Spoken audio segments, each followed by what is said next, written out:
Advocate దంపతుల హత్య case దర్యాప్తు తెలంగాణలో రాజకీయ ప్రకంపనలు రేపుతోందా? సిబిఐ ఎంట్రీతో కొందరికి షేక్ అవుతోందా? అంతా అయిపోయింది, ఇక మేం సేఫ్ అనుకుని రిలాక్స్ అవుతున్న వాళ్లకు సుప్రీంకోర్టు పోటు పొడిచిందా? వామన్ రావు దంపతుల హత్య కేసు ఏ మలుపు తిరగబోతోంది?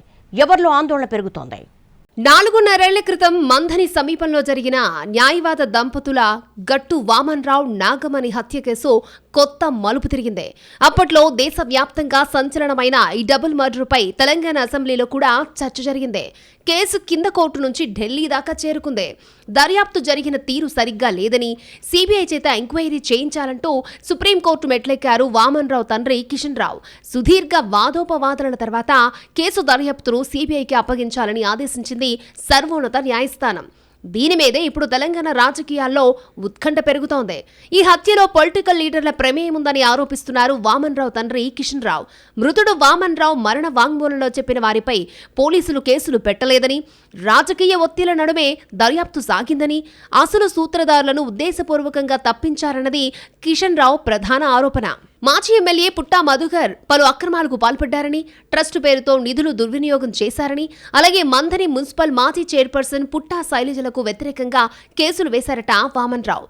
దాన్ని మనసులో పెట్టుకుని పథకం ప్రకారం జరిగిన హత్య ఇది అంటూ ఆరోపిస్తున్నారు వామన్ రావు తండ్రి.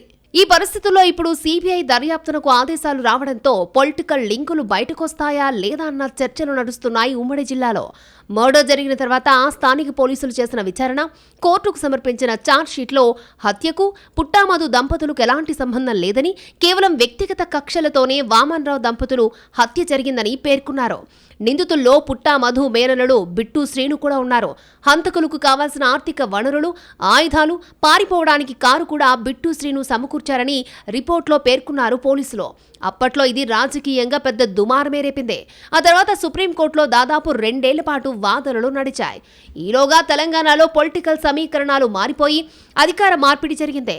వామనరావు మరణ వాంగ్మూలంలో పుట్టా మధు పేరు ఉన్నప్పటికీ ఆయనపై కేసు ఎందుకు పెట్టలేదని ప్రశ్నిస్తూ దర్యాప్తును సిబిఐకి అప్పగిస్తారా లేక తిరిగి విచారణ చేస్తారా అంటూ ప్రభుత్వాన్ని వివరణ కోరింది సుప్రీంకోర్టు. తెలంగాణ సర్కార్ ఓ అఫిడవిట్ ని సమర్పిస్తూ కోర్టు ఆదేశాలను పాటిస్తాం, సిబిఐ విచారణ అయినా కూడా మాకు అభ్యంతరం లేదని చెప్పడంతో కేసు కీలక మలుపు తిరిగింది. కేసీఆర్ హయాంలో సిబిఐకి తెలంగాణలో నో ఎంట్రీ చెప్పారు. ఆ తర్వాత తొలిసారి ఈ కేసు కోసం రాష్ట్రంలోకి రానుంది కేంద్ర దర్యాప్తు సంస్థ.